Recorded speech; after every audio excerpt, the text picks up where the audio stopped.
Good evening students. आज का हमारा मेथड है आपका air permittivity method, surface area के मेथड पढ़ रहे हैं, जिसमें हमने पहला मेथड पढ़ा एडजॉर्प्शन और दूसरा हम पढ़ रहे बेटा एयर परमिटिविटी मेथड।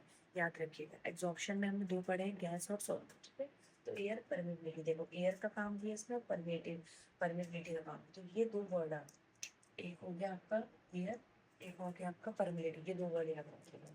तो बेटा ये है आपका एक इक्विपमेंट, इसको हम फिशर सबसिडाइजर बोलते हैं, एफ यहाँ पर देखिए क्या हो रहा है, आपका एयर पंप के थ्रू पास हो रही है। आपके पास एक प्रेशर रेगुलेटर रखा हुआ है, ठीक है, जो प्रेशर को रेगुलेट कर रहा है। Then we have a dryer.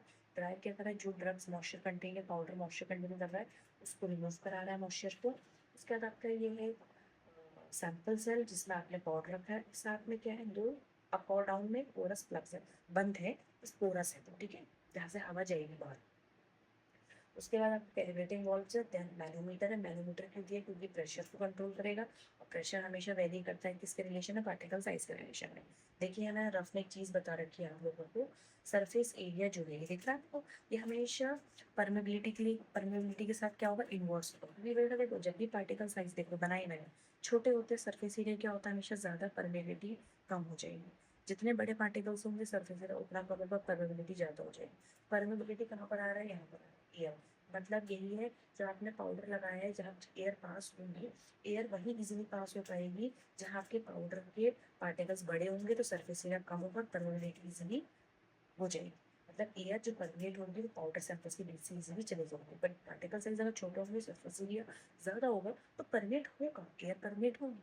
But क्या होगा, पाउडर सैंपल्स के बीच से एयर परमेट होने ना, तो थोड़ा सा यहाँ के कंपैरिजन में क्या होगी, दिक्कत होगी, बट होगी। लेकिन ज़्यादा सही कहाँ पर होती है, जब पार्टिकल्स बड़े हैं, सरफेस एरिया घट है।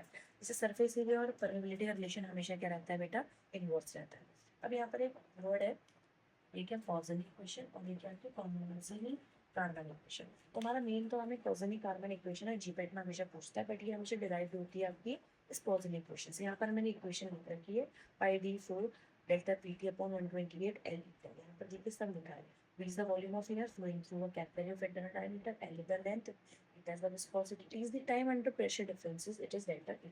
यहाँ से डिरिवेशन होता है पॉजिटिव कार्बन इक्वेशन का। V is equal to A upon eta S W square dot delta P T upon के एल डॉट, इसको क्या बोलेंगे आप, पोरोसिटी, ठीक है, epsilon upon 1 minus epsilon square. Epsilon means porosity of the powder, S W means surface area per gram powder, T is the time of flow, L is the length of the sample powder, V is the volume of air, ठीक है, flowing via bed, A is the cross section area and K is the constant, delta P is the pressure difference of the plug, it is the viscosity। बेटा ये है आपका next method. अब आपके पास surface area के methods के notes बेटा upload हो जाएंगे, तो वहां से आप देख लीजिए।